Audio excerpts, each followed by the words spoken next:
యుద్ధంలో ఎవరు గెలిచారు?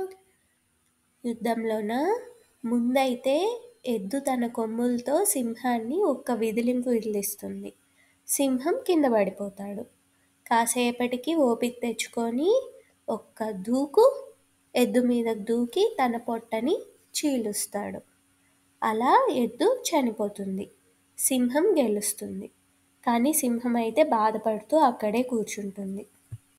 ఎందుకమ్మా? ఎందుకంటే ఎద్దు సింహానికి ప్రాణ స్నేహితుడు. ఒకప్పుడు వాళ్ళు అడవంతా హ్యాపీగా తిరిగేవాళ్ళు కదా. అది చూసి ఓర్వలకే కదా తమ్ముడి నక్క వాళ్ళిద్దరికీ యుద్ధం జరిగేలా చేసింది. అంతేకాకుండా మంచి సేవకుణ్ణి నేను నా చేతులతోటే చంపేశానే అని సింహం బాధగా కూర్చొని ఉంటుంది.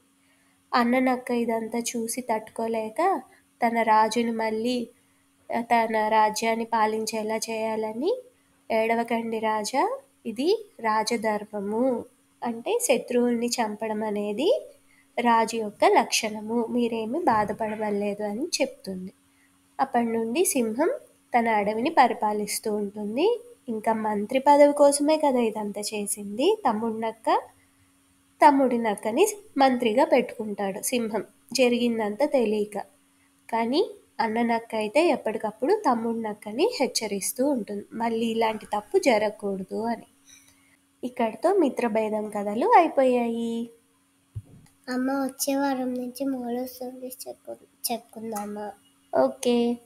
మీ కనుక ఈ కథలు నచ్చినట్లయితే లైక్ చేయండి, షేర్ చేయండి, సబ్స్క్రైబ్ అవ్వడం మరవకండి. ప్రేమతో మీ ఆశ. ఇంకా హృదాన్.